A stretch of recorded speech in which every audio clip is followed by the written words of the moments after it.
Your prank calls aren't gonna scare me, pal, okay?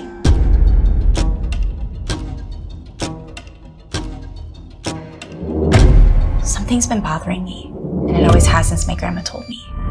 The cops said Peter did it. And for years, my grandma said the same, but I think she started to have doubts. Who the hell is this?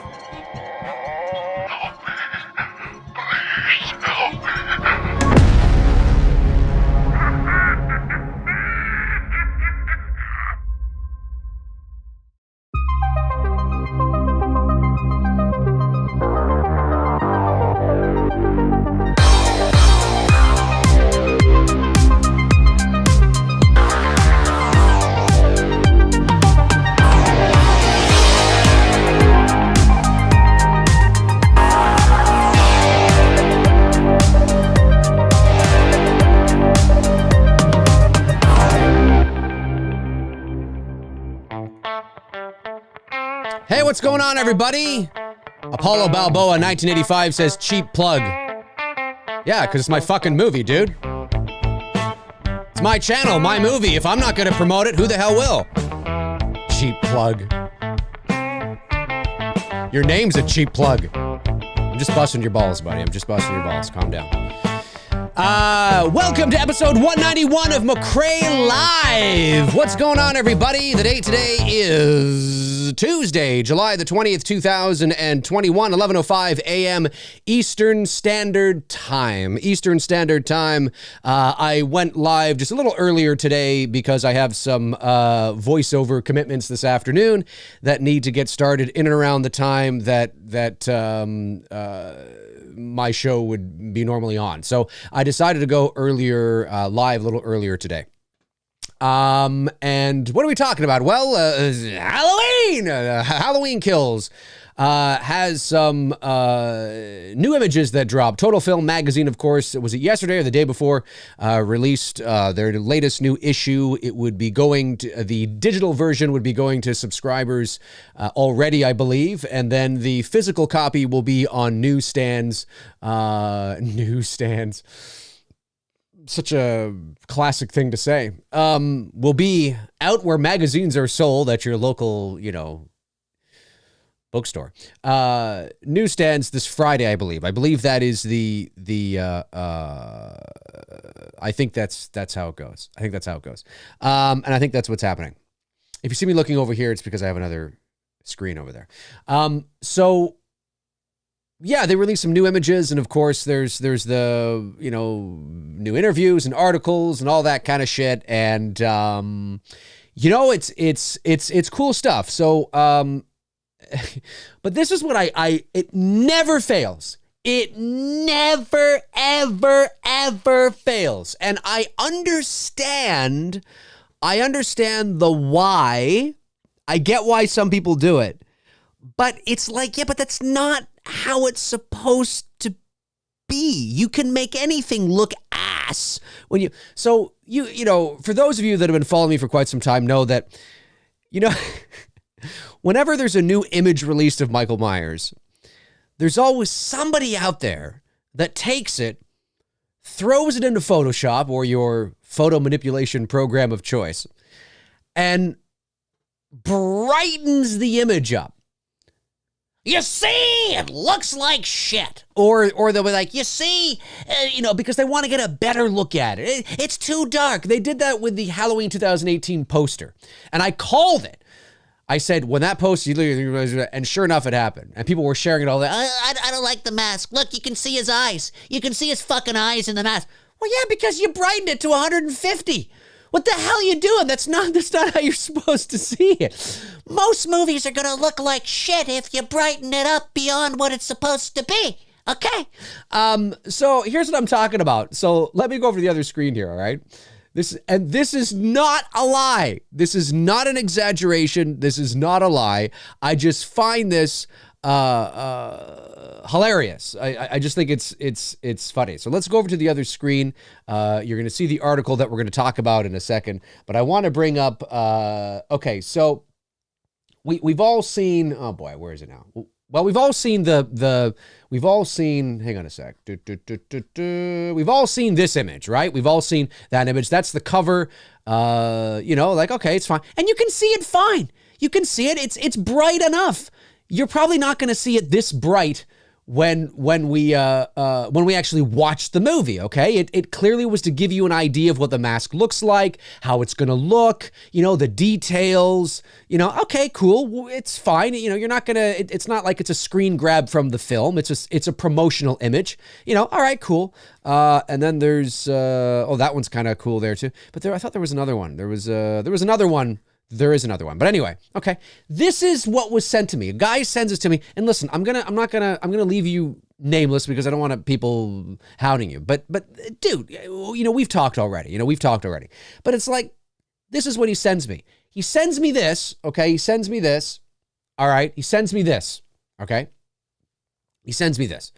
And he's like, dude, I brightened up the image and I don't know, man. I'm not that crazy on it. I'm not really digging the way, if you look really carefully, you can see his eyes. You can totally see his eyes. If you look really carefully, you can, I'm not crazy on this, man, and I don't know about the detail here. Can we blow this up, please? I'm not crazy on the detail. You can kind of see his eye there. You can see the catch light in his eye. If you look closely, you can see the catch light in his eye. And I'm not digging this. If you look closely, you can kind of see, it's like, dude, what are you doing?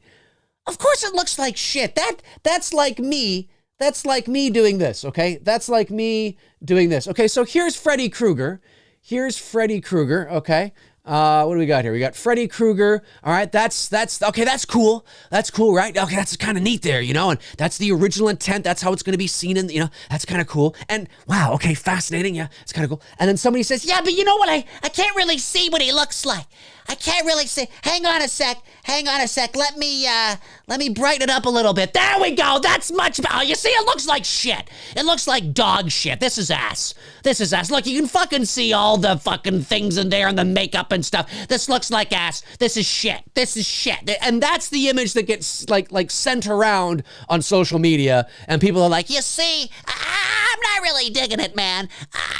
I'm not really digging it. And it's like, what are you doing? Would people stop brightening up images to get a better look at what you're not supposed to see? Okay?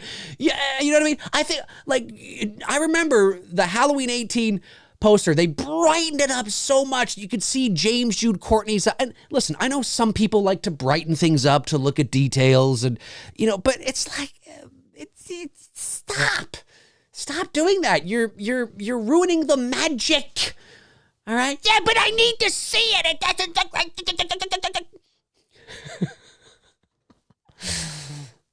You see, Freddy, I'm not digging this.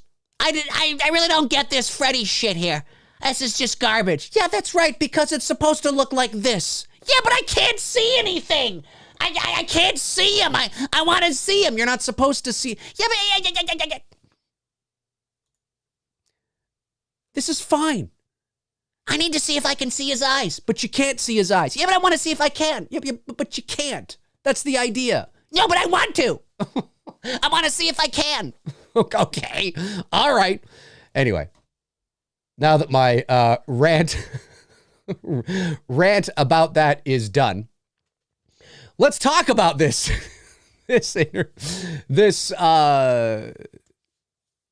These new photos that have been released. Michael Myers is on the rampage in these exclusive Halloween Kills images. Let's brighten them up. Hey, I can't fucking see his eyes. Hey, can somebody brighten this up so I can see his eyes? In 2018, Halloween performed a franchise reboot of sorts, serving as a direct sequel to John Carpenter's 1978 horror classic of the same name. The previous sequels were disregarded in an ambitious retcon that found killer Michael Myers... Okay. Institutionalized and survivor Laurie Strode, Jamie Lee Curtis, now a grandmother, still traumatized by the events 40 years earlier. Directed by indie filmmaker David Gordon Green, who co-wrote along with frequent collaborator Danny McBride. Halloween 2018 was a hit, and it wasn't long before 2 sequels were announced, Halloween Kills and Halloween Ends. Following a COVID delay, Halloween Kills is finally due to be released this autumn. Autumn. That's fall, people, for those of you that may not know. Hey, you never know. Somebody out there might be like, autumn? What? Autumn. Fall. Oh, okay. The middle chapter, the middle finger. No, let's hope it's not a middle finger.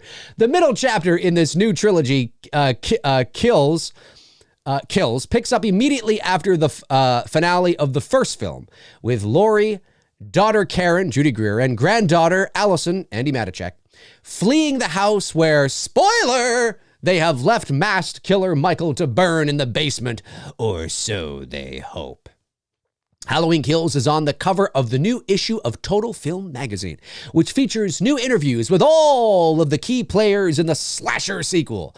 Below, you can see some exclusive new images via Total Film, including Myers on the attack and Laurie, Karen, and Allison making their escape. Check them out below. This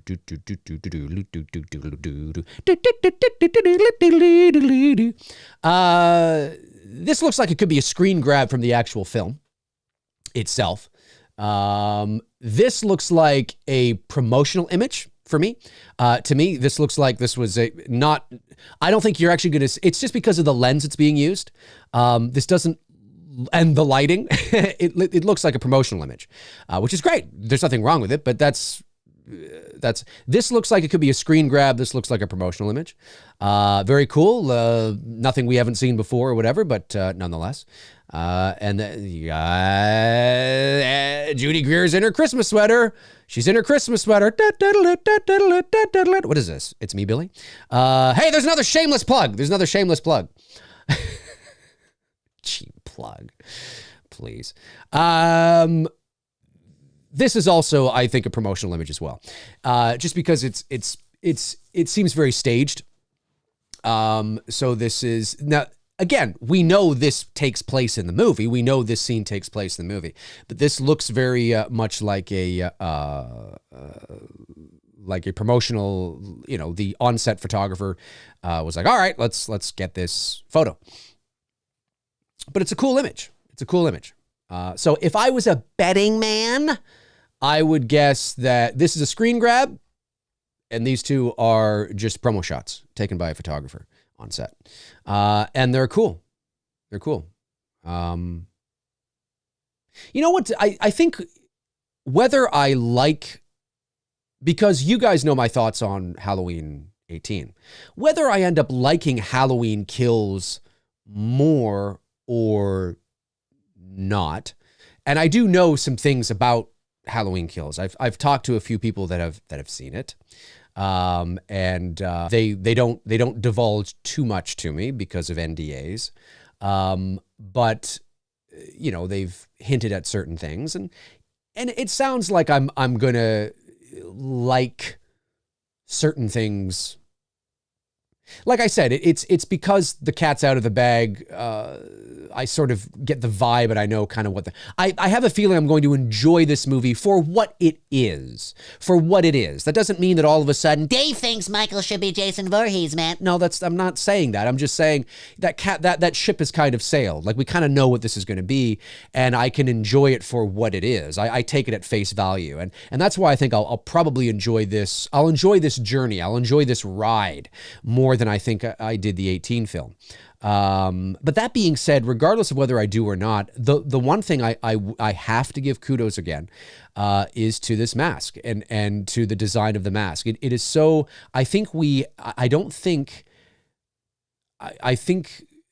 taken for granted in some ways how good this mask looks in relative to its predecessors, in terms of looking like the OG, looking like, you know, Michael Myers, the Michael Myers we know. Now, obviously it should. I mean, if it's supposed to be the same mask, which it is, and it's a direct sequel to the 1978 film, then yeah, obviously continuity-wise, it can't look like, you know, it has to look like the original mask. And it does. I believe that this is the same mask. I have no trouble believing that this is the same mask. And I know there's people out there, that doesn't make any sense. It's latex. It would have rotted by now. Like, fuck, guys, it's a fucking movie. Okay? Yeah, but it's not specifically in the... That's what you need to do with those people. That's right. And in Star Wars, they can't go at light speed, because if they were traveling at light speed, by the time they got to where they were going and back, the people at the other end would be fucking dead because, because of the theory of relativity. Anyway, it's a movie. So, but I gotta say, I mean, as a fan that is in my 40s and has followed this franchise through its many highs and many, many lows. I giggle and get giddy every time I see this mask because they've done a terrific job. Now, having said that too, it's not just the mask, it's how you light it as well. Even the best mask, even having the best mask in the world can look like dog shit. Let's brighten it up, shall we? You know what I'm saying? So how you light it is also extremely important. And by the trailer that we saw a couple of weeks ago, it looks like they've done a good job of that. Now, will we see him too much for my liking? Will we see the mask too much for my liking? Yeah, maybe. But again, it's about that balance. I'm not stupid. I'm not naive. I realize we live in 2021, and in order to be able to appeal to a modern day audience, the theater of the mind aspect, although there is enough evidence, to suggest that if you are to play that card, that fans enjoy that, even your general movie-going audience. However, in this day and age, it's really about balance. It's about balance. It's not, it's not two ends of the spectrum anymore. It's about being in the middle. And certainly when you are, I get it. You're going to have a higher body count. You're going to have a lot of blood and gore. I get it. It's the era we live in now.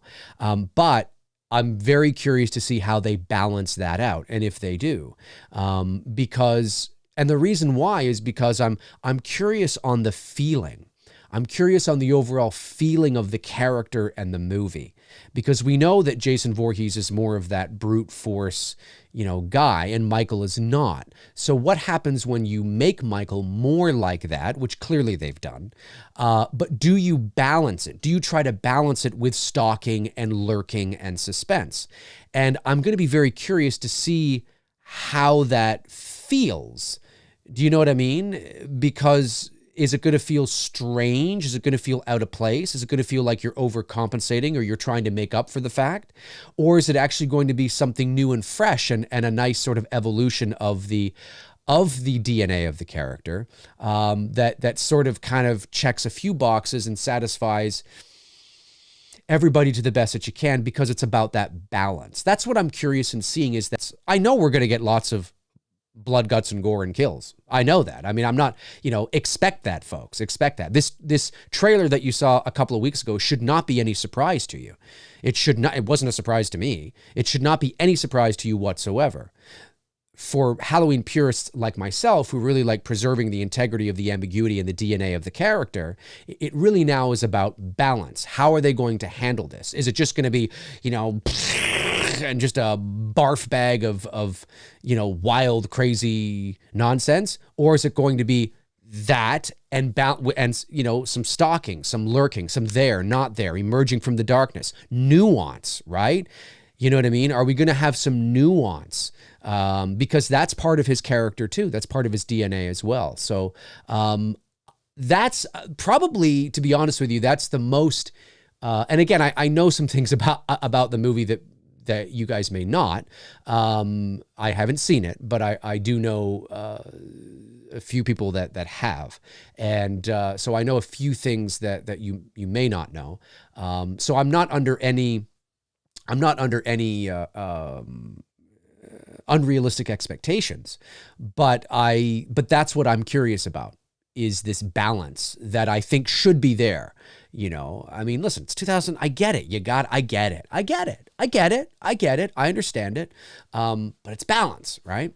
So I'm curious, but, you know, this is in the Myers house, obviously, if we're going to, you know, talk about the details of the photo. This is in the Myers house. We know that. So clearly the Myers house is lived in. Now, we knew that from the total film image that they released a few months ago with Michael Myers at the top of the stairs. That was the Myers house as well. And you knew that because of the design of the banister.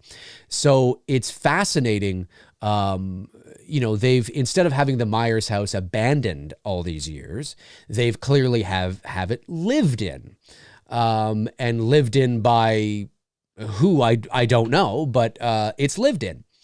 So that's kind of cool. And that would have been fun to design and to decorate. And obviously it's on a soundstage. We know that.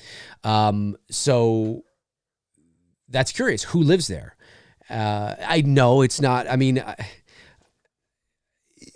I think it's probably just people, it's innocuous. I don't think it's anybody connected. Like, it's Michael's long lost former brother's roommate's dog. You know, it's like, fuck, no, it's probably just a couple, you know what I mean? Or just a dude or a guy, I don't know, or a family. Or maybe it's not lived in, but it's up for sale. So that's why it looks lived in. I don't know. You probably wouldn't have the photos on the wall though. And the furniture. We've all seen the behind the scenes of the house. It's clearly lived in. That's cool. So yeah, I mean, you know, not much to go on here. I mean, the images are what they are. You know, this is, I don't know, my glasses. Let me just get my glasses here. Is she, yeah, she's looking, Andy Matichek is looking at the lens, it appears. And Lori's looking over as is, yeah. It's a promotional image for sure. For sure. That's my bet. And so is this one. But they're cool images. I mean, they're cool images that should get you excited. They're well composited, just good images. You know, I think you could have made this, and look, if we want to nitpick and pull a Dave McRae, I think we could have made this image a bit darker, because it's going to be darker in the movie. But it's probably this bright because, and it's not bright, folks. It's not bright, but I'm saying we see it this clearly because that's a good promotional, you know, it's promotional. I get it. And obviously depending on the lighting, you know, you want to be able to set the exposure correct for the camera.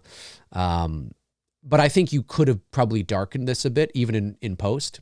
And I think it would have been not a lot. I don't mean don't crunch the image a lot, but I think you could have had it a little darker, maybe cast a bit more, so we lose a bit of the mid-tone details. And you just kind of maybe, you know, but then again, at the same time, you know, they want you to see them, you know, and that's something that you have to keep in mind too, folks, is, and this isn't my opinion.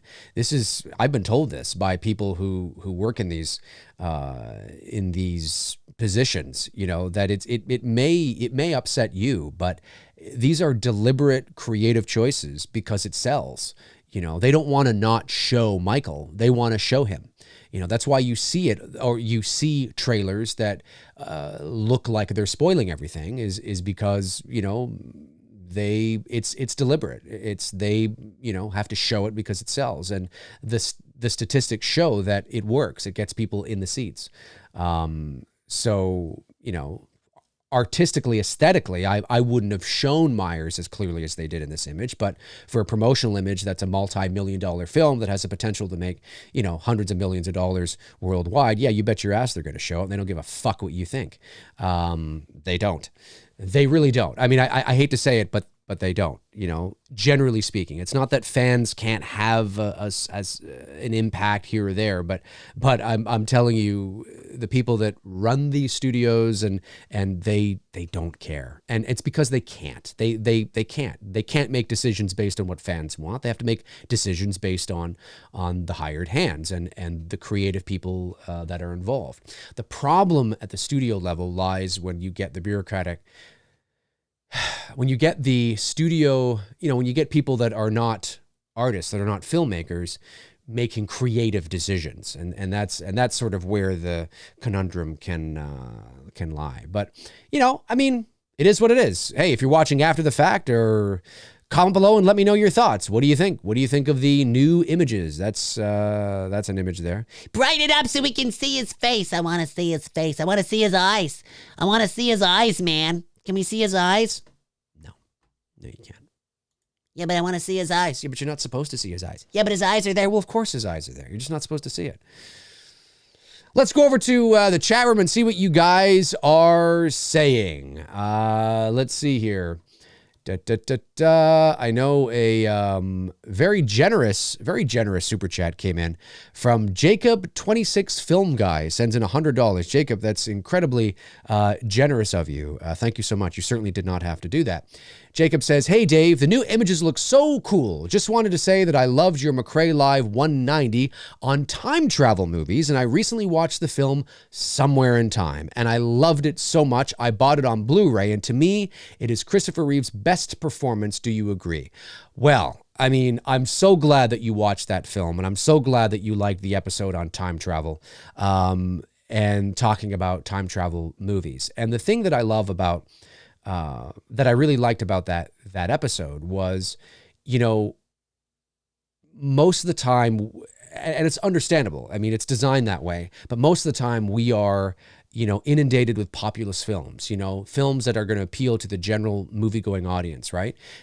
So when you think of a time travel film, like it's funny and it's cute. And I don't mean this in a condescending way. And I know it sounds like I just became a pompous dick when I said it was cute, but I just think it's just funny. It's interesting to me. I had a few people say, and I mean no disrespect, okay, when I say this, but it's just interesting how some people have said, "Oh yeah, time travel. My favorite time travel film is Endgame." And now I haven't seen Endgame, but I do know the time travel aspect to that. And I just kind of laughed and I thought, really? Like, that's what you think of when you think of time travel films? Like, really? Like, dude, like, really? Like, it's just kind of, and of course it makes me think maybe they're younger or maybe they haven't watched a lot of movies. I don't know, but it's just kind of funny. I'm like, Endgame, really? Like, that's what you think of when you think of time travel movies? I mean, I think the go-to is Back to the Future, but my favorite time travel film, I love Back to the Future, right? It's up there. I mean, it's top probably 2 or 3. But there's something about the 1980 film with Christopher Reeve and Jane Seymour called Somewhere in Time. It's a love story, but it's just the grounded approach that they take to time travel. They don't get into a DeLorean or a phone booth or, some sort of contraption or device. It's all done through hypnosis and the subconscious. And you're even left wondering if he really was there or if it was just a dream. But he had to believe. And there isn't even really a religious connotation to it. It's not really about faith. I mean, yes, you can associate the words believe and faith with religion, but they're not mutually exclusive to each other. Having faith in something and believing in something is just being positive about it, having a positive outlook and really believing that you can do something or, whatever the case is. You don't have to have religion as a part of that.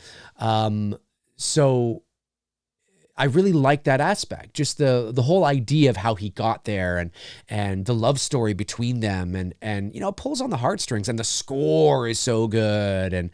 And so I'm so glad that you liked it because, it's 1980, right? It's a dated movie. I get it. It's a love story. My movie going audience is generally men and men are, I don't know, fucking love story. You know what I mean? But I mean, a good movie's a good movie. A good story's a good story. And I mean, come on, who doesn't want to watch Jane Seymour at 29 years old for 90 minutes, right? I mean, she's beautiful, and Christopher Reeve is handsome as hell, for God's sakes. You know what I mean? He was so dashing, and but the story is so good, and it's if you haven't seen it, if you haven't seen Somewhere in Time, and you're open to a love story about time travel and all that kind of stuff, check out Somewhere in Time with Christopher Reeve, Jane Seymour, Christopher Plummer's in it too. It's a great cast, and it's a gem that didn't do very well when it came out, but it's since received a cult following, And I think in retrospect, it's since received better praise in its time. And it was directed by the same guy that directed Jaws 2, for those of you that don't know. So if you love Jaws 2, maybe you'll check out Somewhere in Time. Jacob26 Film Guy, thank you so much for that generous super chat. And I'm so glad that you liked the movie. That is fucking awesome. That's awesome. Because, you never know, right? You never know what people are going to like. Okay, let me see here. Let me go back and get some of these super chats. Super chat comes in from Hickory Films, just sends in 99 cents and retract his message. That's okay, though. Thank you for the $1, buddy. Really appreciate it. Ian Gibson sends in £8. Thank you very much, Ian. Really appreciate that. No message attached to it, but I appreciate it nonetheless. Let me make sure I'm still on here. I am. What else we got going on? Tabitha Short. Tabitha, one of my great moderators, Tabitha. Hope motherhood is treating you well. Says, okay, so I had to feed my youngest Ethan. How did Dave end up talking about time travel? Michael Myers to time travel? Yes, Michael Myers travels back in time and ends up with himself at 6 years old, and they have a conversation over tea. It was fascinating. It was very, very, very fascinating. Keon1995, am I saying that right? Says, yo, Dave, I hate when some people want to see Michael Myers' eyes. It takes away the mystery of his character.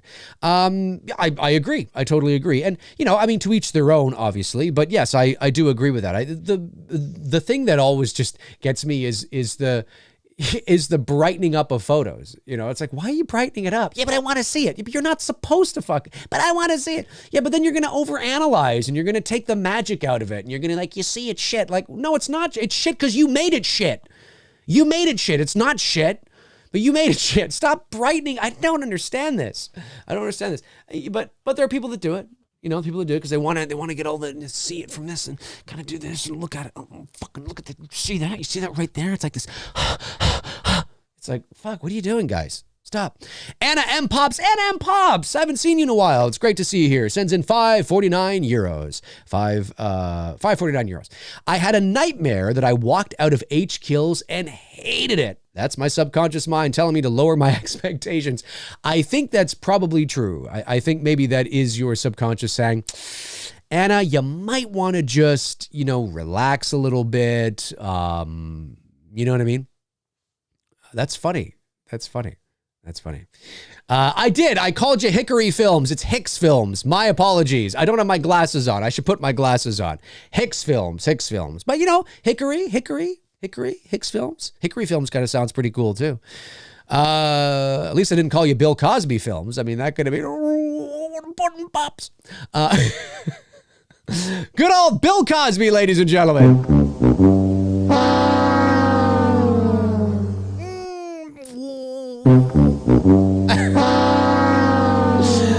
Myers sends in $1.99. Thank you, Myers. Appreciate that. Let's see here. What do we got? What's going on? Savage says, I like the new mask, but I still don't think it looks like the OG mask. I do. I mean, it depends on what you're comparing it against, right? I believe, but you see, the thing is that for me, it doesn't have to look identical because it's not the identical mask. And certainly, they have to play into aging it and making it, wear and tear, even in the 18 film. My bar, but it depends on what your bar is, right? What are you comparing it against? What is the litmus test for you?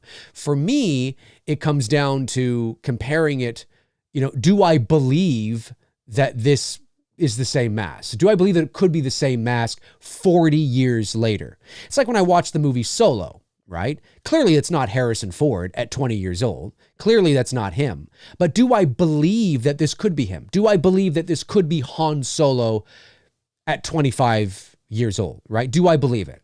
And I did. I thought the actor did a great job. I thought he had the nuances and the subtleties that make Han Solo. And he looked like him enough that I believed it was him younger. I thought the casting was well done. So that's what it's about, right? But it depends on where your expectation is and what your bar is. But I believe, looking at the mask, if somebody was to say to me, hey, this is the same mask 40 years later through wear and tear and God knows what, I'd be like, yeah, okay, I buy that. I mean, it's not the Halloween 6 mask. It's not the Halloween 5 mask. It's not the Halloween 4 mask. It's not the H2O mask. It's not the Resurrection mask, right? You know, so I mean, you know, none of those masks look like the original mask. You know what I'm saying? So not that they were supposed to, because obviously the original mask burned in the fire in Halloween 2. But certainly, you know, I think this mask looks a lot better than those. And that's a relief. It's a relief. Jonathan Grant sends in €5. 5 pounds? I think is it 5 pounds? I think it's 5 pounds, I think. Yeah, it's 5 pounds. Thank you, Jonathan. Says, hey, Dave, did you notice that Myers was hiding in the gun cabinet near the end of the trailer? Much love from the UK. Thank you very much, Jonathan. I did. He was, that little sly little fucking Myers hiding in the gun cabinet, you damn son of a bitch. I did notice that. Rad7 sends in $4.99, says, do you think there'll be any Dr. Sartain backstory in H Kills and Ends? I hate the character, maybe some background with Loomis.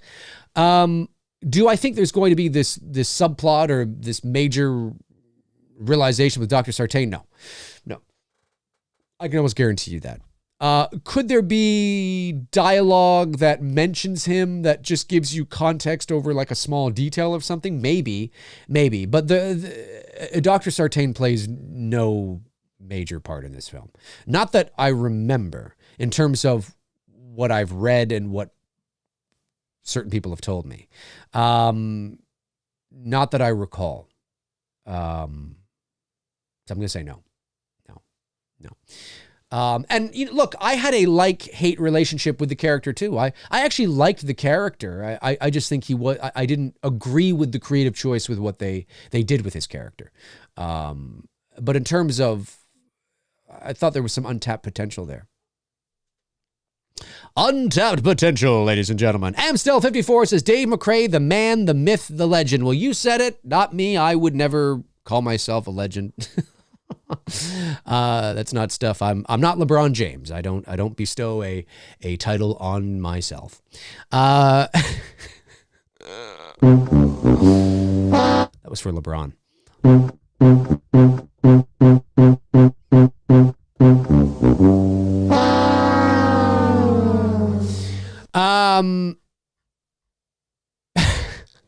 The Sound Painter Studio says, we may also be getting a CGI Loomis or an actor that looks exactly like him. Well, I know certain things that I cannot tell you. But don't worry.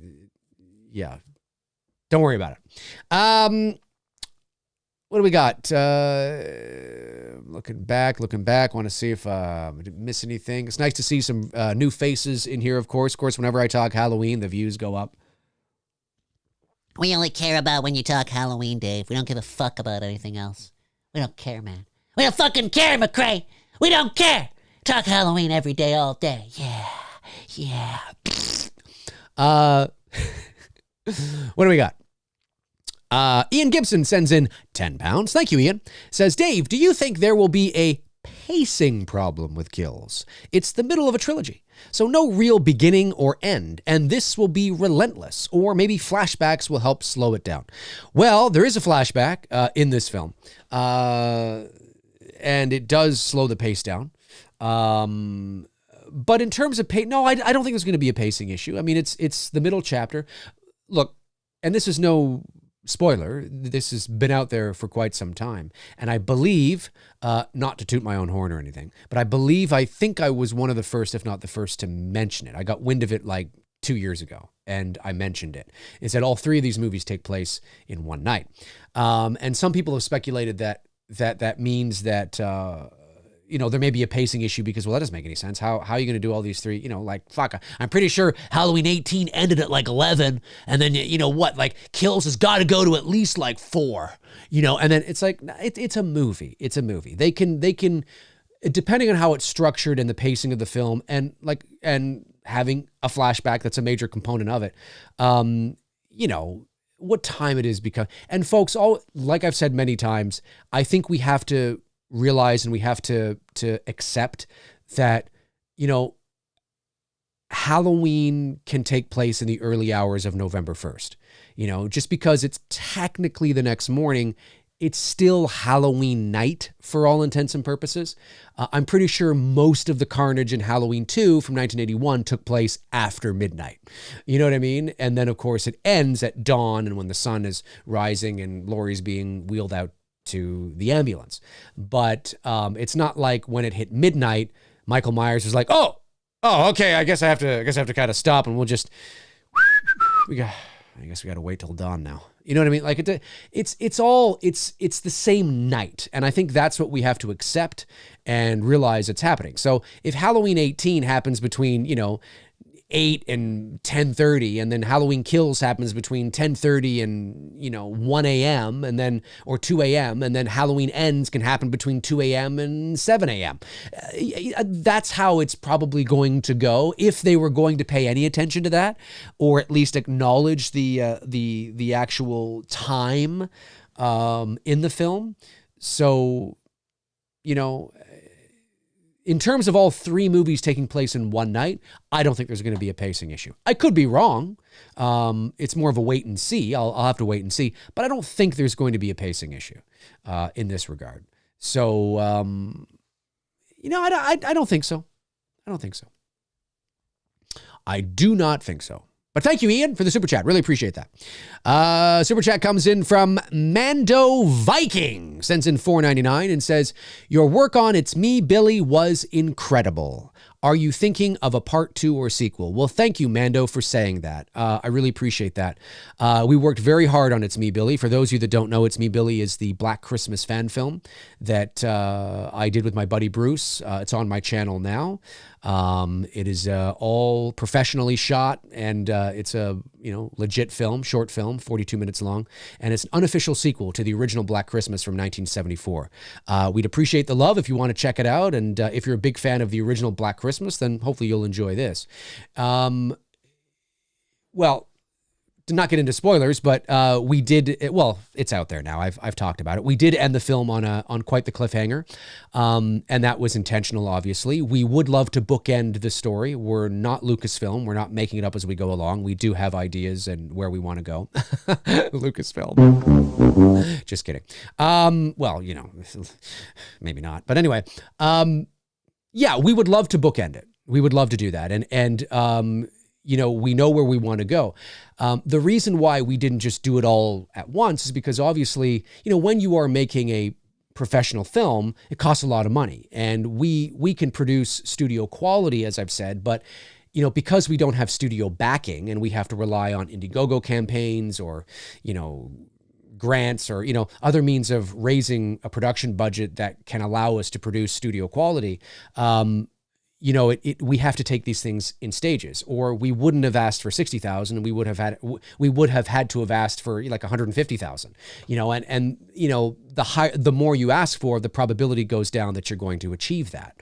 So it's what Vince has done too with Never Hike in the Snow and Never Hike Alone, right? They're producing studio quality fan films, but he himself has to take it in stages because it's just easier that way. Now, the fact that he's now built a reputation for himself, he might be able to step in and now ask for like $300,000 to finish it off rather than do 3 or 4 more parts. And he might be able to achieve that because he has the track record now and the belief that people know he's going to bring his A game.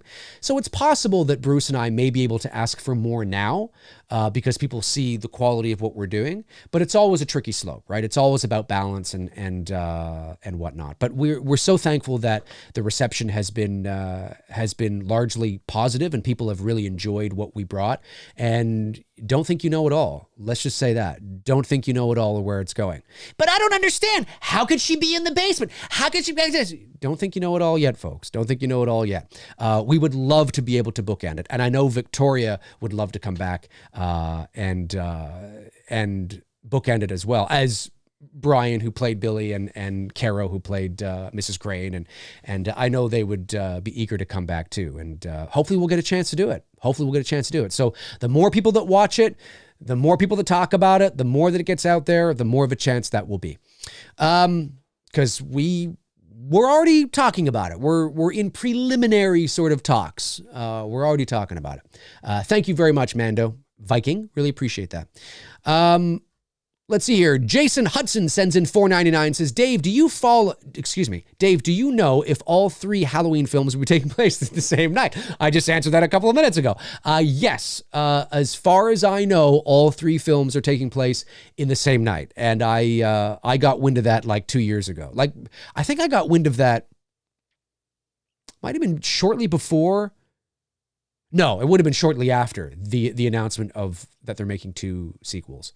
So yeah, same night. Ryan Olshow, I think I'm always butchering this. Olshow.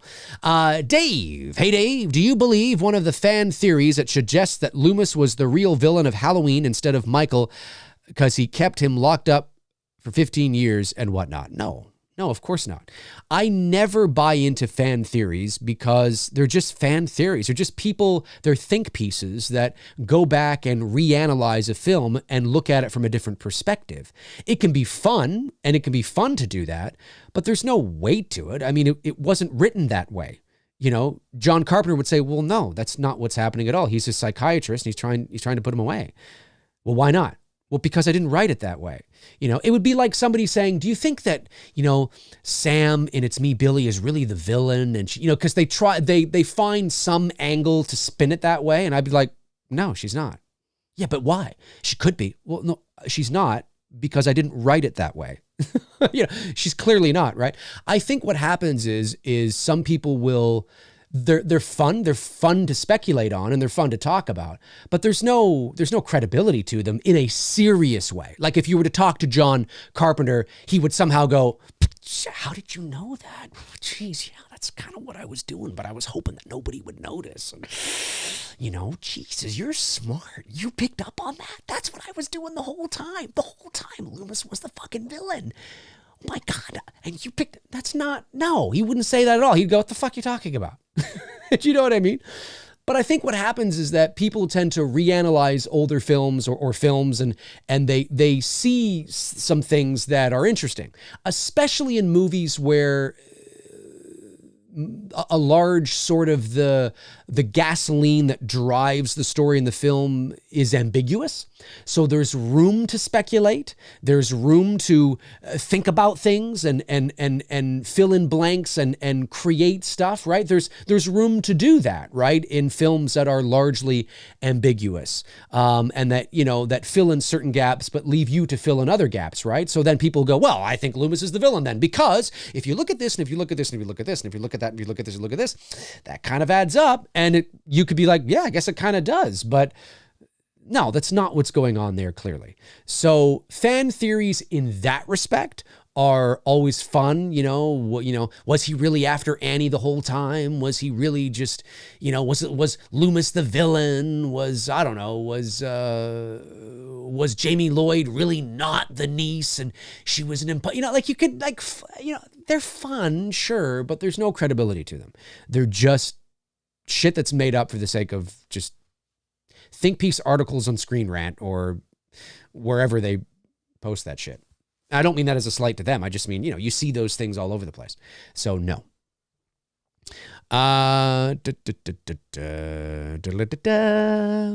Hick Film says, Davey McRae. That's okay. Davery McRae, I'll take it. Do you think a 78 mask will be used in the flashbacks or a clean 2018 mask? I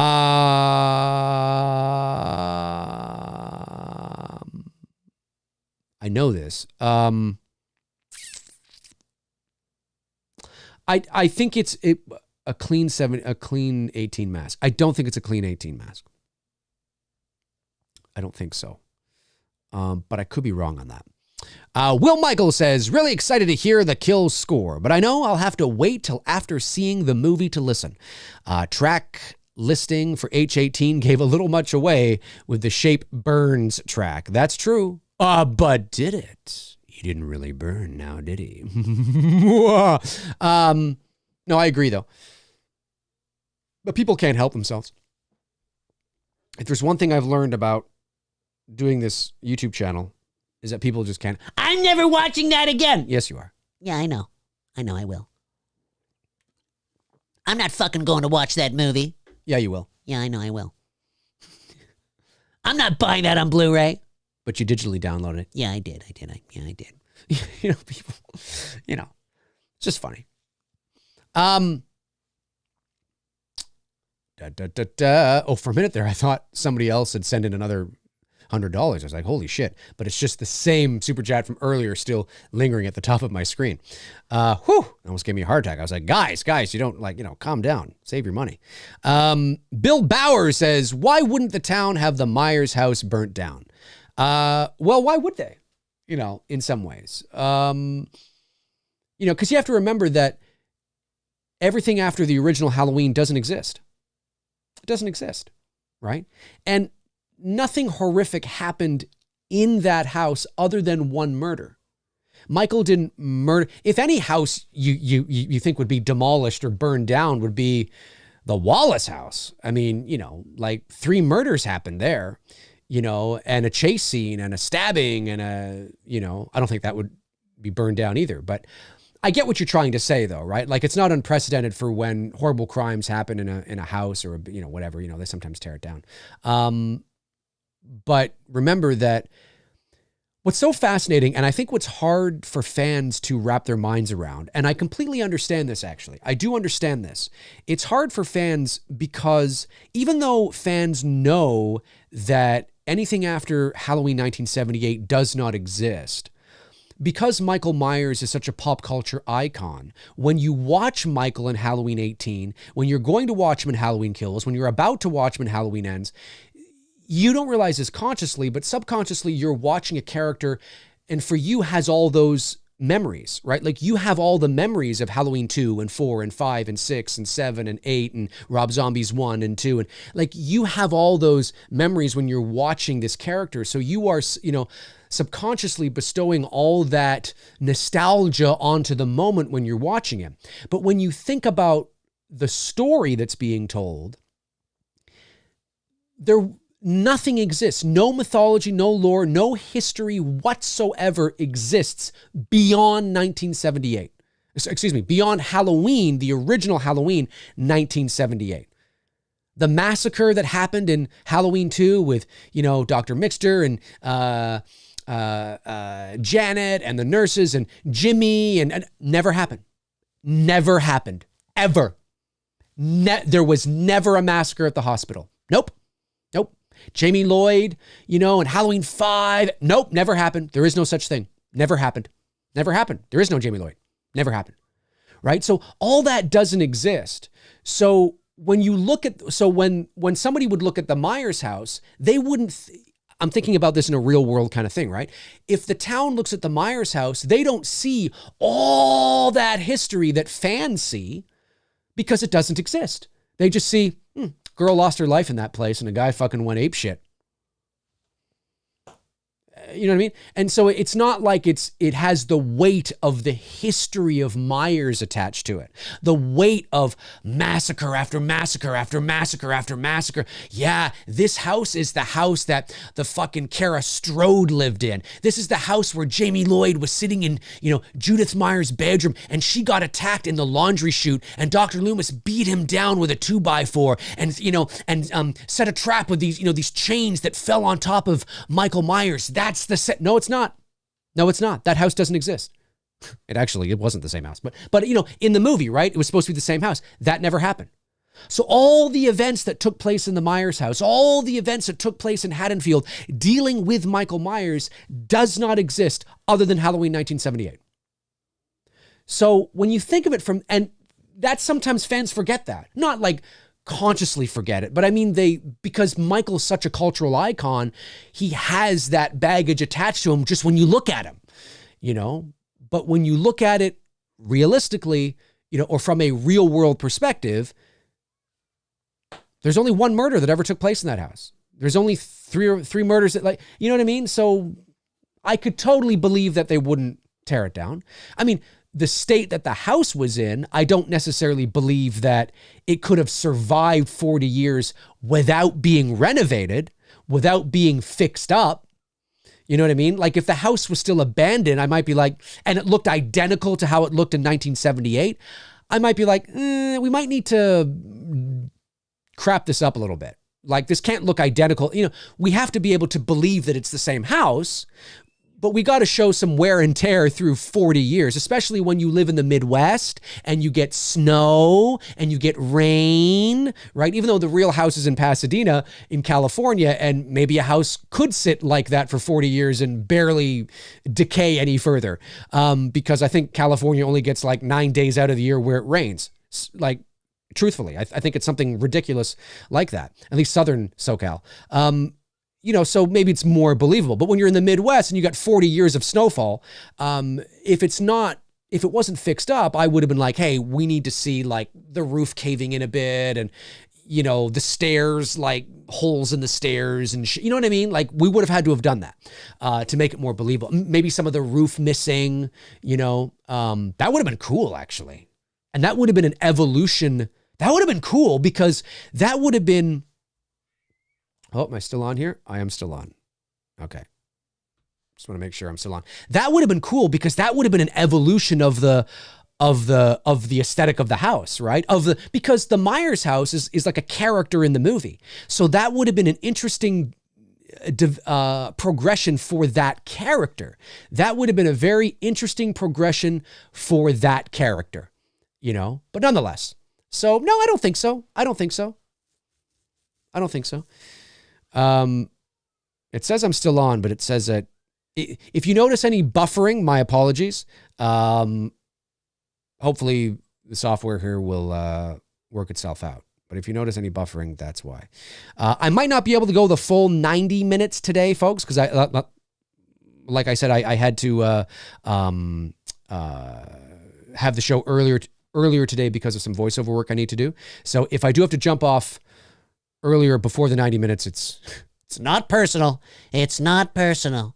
Let me see here. Did I get the super? Okay, a couple more came in. Got that. And then Jason Hudson follows up with $4.99, says, Dave, I know this is off topic. However, do you know of any progress on if there will be a sequel to Mike Doherty's Trick or Treat? Thanks, man. I have no idea. I have absolutely unequivocally no idea. I would not be the man to ask. I haven't heard anything about that, but I don't know. That's a good question. I don't know. I'm not entirely sure. Let me see here. What else we got here? P. Rich says, but Dave.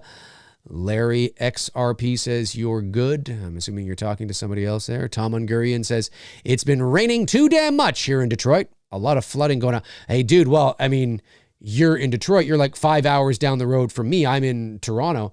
This has got to be one of the rainiest summers we've had in a while. I mean, it's good for plants and grass and, you know, trees and all that kind of stuff. But man, have we had a lot of rain this summer. Like a lot. I can't remember the last time that I heard thunder this many times in a month. Like it just seems like, and it's pretty shitty here today. Oh, is it shitty? What's the temperature today? It says it's 81 degrees Fahrenheit here today in Toronto. Cloudy with a mix of sun. Well, that's not too bad. But that's kind of like as nice as it gets here. I mean, it gets nicer here in Toronto. But I mean, this summer so far, yeah, it hasn't been. We had a bit of a heat wave where we were over 100 degrees for like a week, I think at the end of June. But so far, it hasn't been, just been kind of crazy. A lot of rain. Lee Bowers says, Dave, my man, I'll get the poster shipped out to you. I'll message you with the tracking number once it's out of my possession. Very cool, Lee. Yeah, thanks again, man. I really appreciate that. Let's see here. Colin McCormick, he's talking to Tom, the horror counselor, says, Dave, what do you think on the fans who are bashing Danielle Harris because she approached Tony Moran and even got some information from him and apologized to the fans? I just think it's not right. No, it's not right at all. I mean, Danielle Harris can be friends with whoever she wants to be. You know, I think people look, because we live in a very black and white world, because we live in a very 0 to 100 world. You know, people shoot from the hip and they get emotional, and I think it's important to also state that my video that I titled Danielle Harris is now, or is Team Tony, I wasn't insinuating or suggesting that Danielle Harris is condoning or supporting Tony's behavior. That's not what I'm saying. The thumbnail and the headline was to say that Danielle Harris has, out of nowhere, come out of the blue in support of Tony Moran. When you go over to a friend and you give that friend the opportunity to set the record straight, or to give context, or to nuance, you are showing your support for the idea of that for that person. And, so that's what it is. I mean, she's, nowhere did I suggest or say that she supported Tony using a gay slur or the things that he talked about in that video. That's not what that was about. So anybody who thought that were mistaken, and if they were using my video as a means to go and attack Danielle, well, stop that. Use your brain, for fuck's sakes. It's just not, and then of course she made an Instagram video after that referring to my video, but explaining that, no, I'm not Team Tony. I think she misinterpreted that as well. And I can understand how it can be misinterpreted, but it's very easy to explain. It's very easy to see the idea of that. When you show public support for somebody who's made controversial comments, you are by default siding with that person, not necessarily with the bad behavior, but showing your support. And she has every right to do that. I mean, she knows Tony better than I do, but she also knows a lot of now I don't know Danielle, but she does know a lot of the antics, because I know several people that are directly connected to that scene who've talked to me and in private, of course, so she even said so, and she is aware of his behavior and his antics in the past. There's things I know, folks, that would, yeah, let's just put it that way. So anyway, yeah, I mean, stop. It's unnecessary to do that. It's, can we stop pretending? Although I get it and I understand it, it never ceases to amaze me the liberties and the freedom that people feel to act like fucking jackasses online, and because there's a certain level of anonymity that is there. And, I made a social media post today where I said, I mean, it's true. Social media has afforded people, and this isn't everybody, but it has allowed people to feel like they can, bully or act like a jackass without any sort of consequence. And if this was 30 years ago, you couldn't do that, because a bully was in school and there was no internet, and, bullies could get punched in the face. It makes it far easier for people to act like jackasses and not get punched in the face for it. So if anybody is going out of their way to now bully Danielle, you're just doing exactly what we're all trying to say that shouldn't be done here. So don't do that. Don't do it to me. Don't do it to Tony. Don't do it to Tony. You can express your disappointment to Tony. You can express your disappointment in a mature way, but you don't have to turn around and now bully Tony Moran and start calling him names, because then you're just doing exactly what we don't want him to do, or that anybody should do. Right? So there's nothing wrong with expressing how you feel, but if you're going to, Danielle, I always knew you were a fucking whore or bitch. Like, what the hell are you doing? The hell are you doing? And this is where I can't help but I would like to think that these have to be people that have the IQs of a water bottle or something, that they're just not all there, because it just is like, what are you doing, guys? So anyway, that's how I feel about it. So hopefully that clears that up. Let's see here. Reese Wilson. Oh, Tony Moran. There's a useful 4-letter word and he's full of it. Well, he's definitely had bad behavior in the past. That's for sure. He has a lot of demons.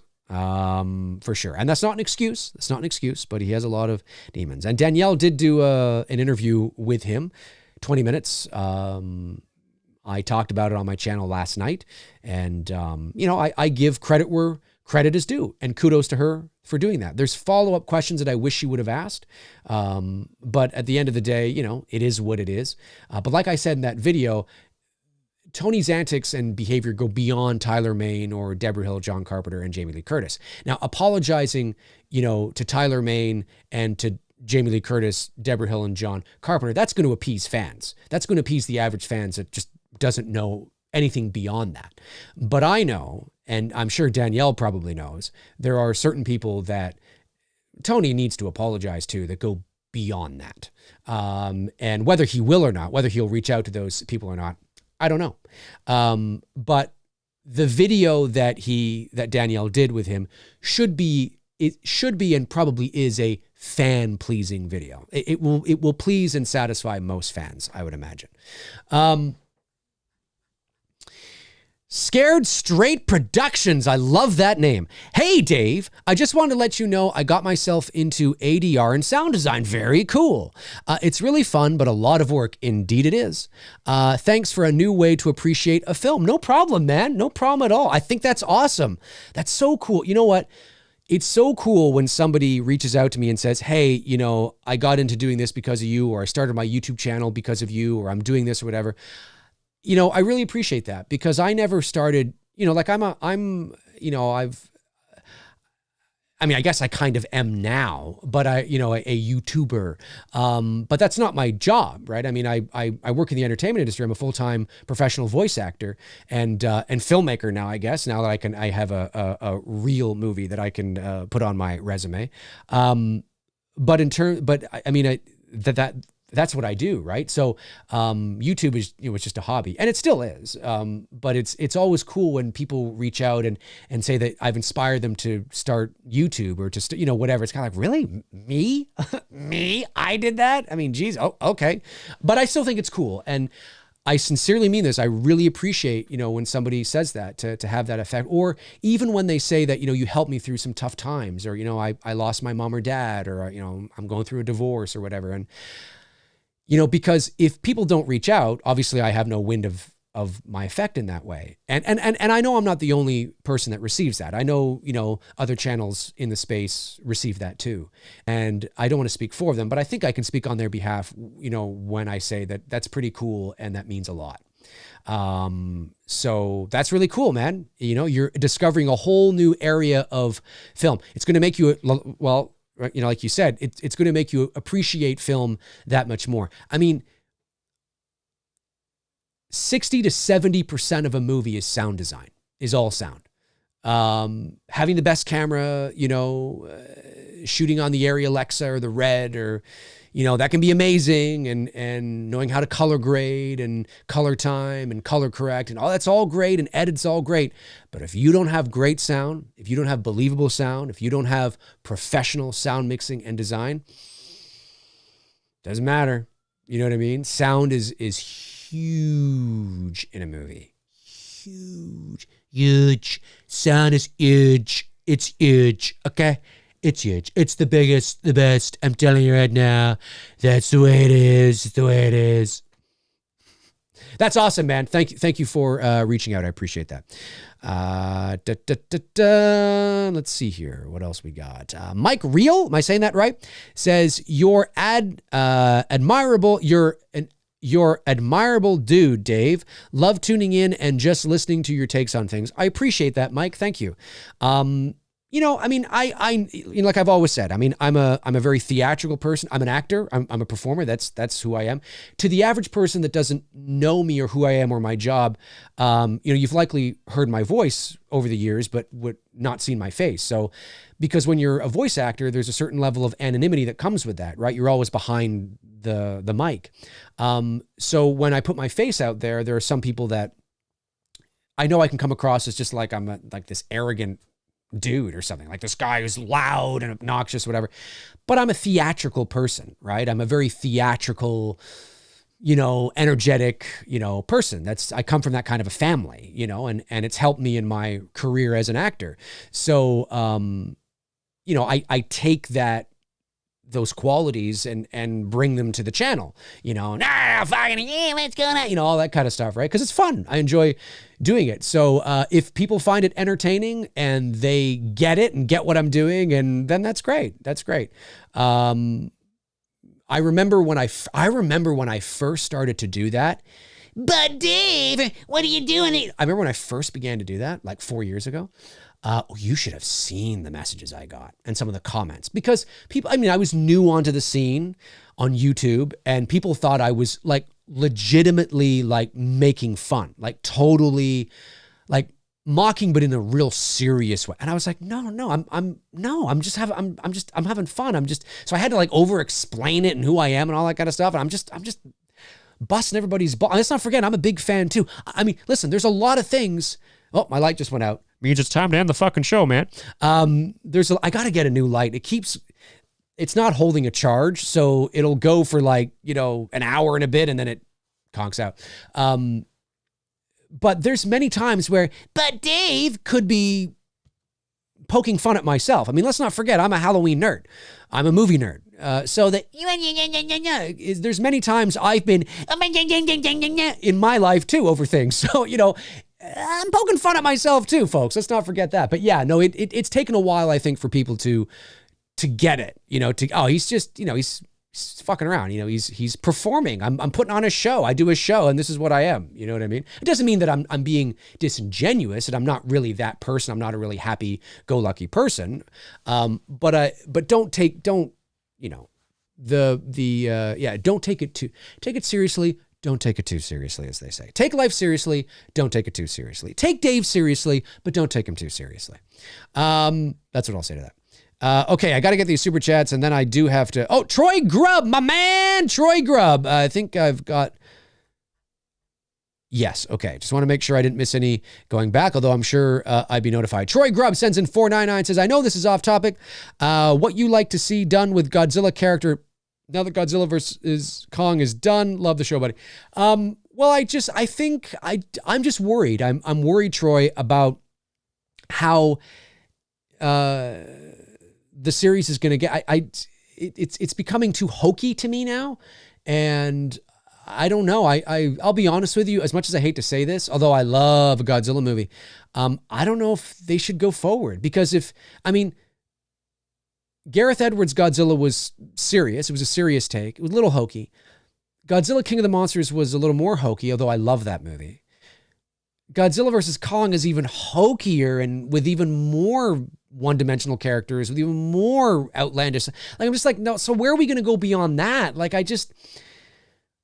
I don't know. I think they've sort of jumped the ape, if you will, with Godzilla versus... It was fun to watch. It was like a video game. It was a lot of fun. Love the special effects. Love that Godzilla won, as he should. It was fun, but it was very thin. And I'm worried that it's just going to continue to get thinner and thinner. For me at this point, I think you should just wrap it up. I think maybe make one more movie where it's like all the monsters have to protect Earth from like an outside threat. Like King Ghidorah has been reborn or something, and he's bringing fucking monsters from another planet, and Kong and Godzilla from the upper world and the underworld have to band together with fucking, monsters and shit and protect Earth, and just like, the war to end all war. I think at this point, let's just go there. Let's just do that. That's kind of where I am right now. Because... I don't know. Yeah, that's where I am, and that's why. I'll leave it at that. Okay, let's see. Reese Wilson sends in $7.99 Aussie dollars and says, Dave, is there an existing animated character you would love a chance to take a spin in on providing voiceover for? Not really. Because I'm not an impressionist. I don't do real. So it's not like I can say that, look, I would love to be able to voice Daffy Duck. Who doesn't? He's my favorite Looney Tunes character. But I can't do Daffy Duck's voice. I can get into the register of where it is, but I'm not very good at it. So there isn't an existing character that I think I could. Well, I mean, there obviously there are some existing characters out there that I absolutely could be able to voice, but I can't think of any. I just love creating original characters and just kind of doing that. I can't. Yeah, I'm not sure. But look, in a perfect world, I'd love to voice Daffy. I'd love to be able to do Daffy Duck's voice. I'd fucking do his voice all the time. Going through the drive-through on this program all the time. Fucking great. Be fucking annoying. Yeah, it'd be so annoying you guys would be like, Dave, enough with Daffy Duck, man. But outside of that, I don't think so. I just want to work. You know, I just like being cast in things. And I do have, there's a 30-minute animated special coming out this December that I'm a part of called Where Oliver Fits, A Christmas Eve Tale. I can talk about that now because it's out there. It's based on the children's book Where Oliver Fits, and it's also there's about I think 10 like 2 or 3 minute shorts on YouTube right now, which I'm a part of, and that could turn into a series as well for Treehouse here in Canada. Maybe I don't know what it would be in the States. They're kind of playing the field right now, seeing where that goes, because a lot of animated kid shows start as like shorts, right? But we did a 30-minute special, which I'm really excited to see. I haven't seen it yet, obviously, but it comes out this Christmas. I don't know where it will be, but I'll let you guys know when it does. Might be on YouTube. Probably be on YouTube, but I don't know if it's going to go to streaming or not. I'm not sure. Maybe Amazon Prime. I'm not sure. I'll have to double check. But I can't wait to see it. I play Oliver's dad, obviously, and I play his grandfather, and I play Santa Claus and a couple of elves, I believe. And it was fun. It's fun, you know. So I've done a fair bit of animation in my life, and it's always fun to do. I remember a few years ago, I was cast in a series that had already had 100 episodes written. It was called Worry Eaters, and it was going to be a big show. They were selling it to Nickelodeon in the States and things like that. I was cast, and I was playing various characters, and we had recorded the first, I think, 10 episodes. And then the company was not happy, not with the voiceover. They weren't happy with the animation that the animation company was doing. I thought the animation looked fine. I thought it looked fine. I thought it looked perfectly fine. But they weren't happy. And then there was like this heated battle between the production company and the animation house. And then they backed out. So I got paid, and everybody who was on it got paid for the 10 episodes I think we did. But it was so disappointing because there was an opportunity for that to be really big. It was a great show, great kids show for like kids between like, I don't know, 5 and 10 or something like that, called The Worry Eaters. It was great. I had a blast, and I was so disappointed that they backed out. Maybe there'll still be something again. Maybe it'll rebirth again, and I'll have an opportunity to finish. But that was disappointing. But it happens. It's not the first time. That's the business. It can happen. So yeah, you know, like any actor says, yeah, I wouldn't mind doing that, but just as long as I'm working, you know, that's the most important thing. And then Sweet Tea sends in $5 and says, for the channel, my friend, be safe. The tea is sweet today. As I always say, when Sweet Tea sends in a very generous super chat, thank you so much. I really appreciate that. All right, folks, I'm going to end it there 10 minutes early normally than I usually do because I've got to go do some voiceover work. Thank you to my great moderators, Frank Riker, Tabitha Shore, Darren Sands, and Chris Baber for doing what you guys do. Really appreciate that today. Thank you to all the very generous super chat questions that came in today and the non-super chat questions that came in. Obviously, when a lot of super chats come in, that has to take priority. So it's nothing personal if I did not get to your non-super chat question. Try again next time, and you never know, I may answer your question. And comment below and let me know your thoughts on the Total Film Magazine article, the Total Film Magazine pictures of Halloween Kills and Michael Myers. Let me know your thoughts. I would love to know. That'll do it for me. I should be back on Thursday. But you know, I will always let you know if I'm not. In the meantime and in between time, I will talk to you guys soon. Alrighty, have a great rest of your day. Cheers.